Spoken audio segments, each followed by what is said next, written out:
Hii dunia maisha magumu sana, mbona sijielewi? Jua linawaka hadi mfukoni, mahindi gorogoro moja 150. Bibi huko anataka kula, kazi zenyewe haziyuko.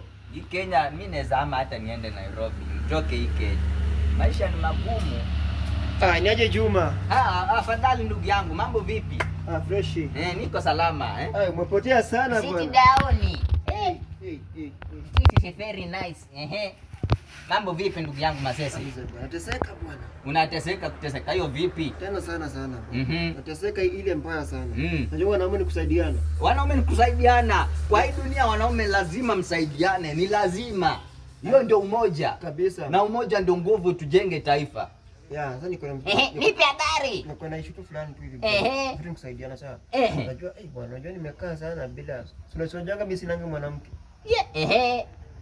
Sasa hapo nikusaidie vipi? Najua unanga mwanamke. Shida yako vipi? Nataka tu hivi.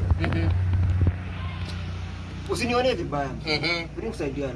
Nataka tu nikopeshe hiyo bibi yako naende siku naye siku 2 3 hivi ndafuta kurudishia.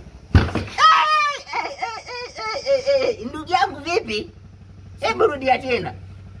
Ndio maanisha nikopeshe bibi yako naende naye siku 2 ndafuta kurudishia. Ndugu, nimekosa au nini? Una malipo? Maana hiyo ni neno ingine very dangerous. Una malipo yoyote? Niko na laki 10 hapa saa hii hapa na. Kama una laki 10, bibi yangu ndakupa uishi naye.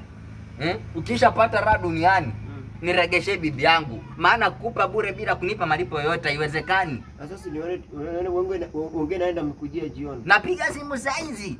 Haina tatizo, nampigia simu saa hizi. Atakubali? Atakubali bana, wanawake wana akili ndogo kama ya kuku, wanapenda hela, hata mimi mwanaume napenda hela, maisha magumu.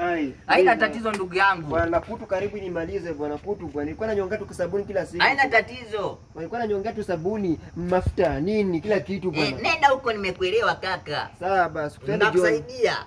Bora tu hela. Angekuja bila hela ati naomba mimi, singempa chochote.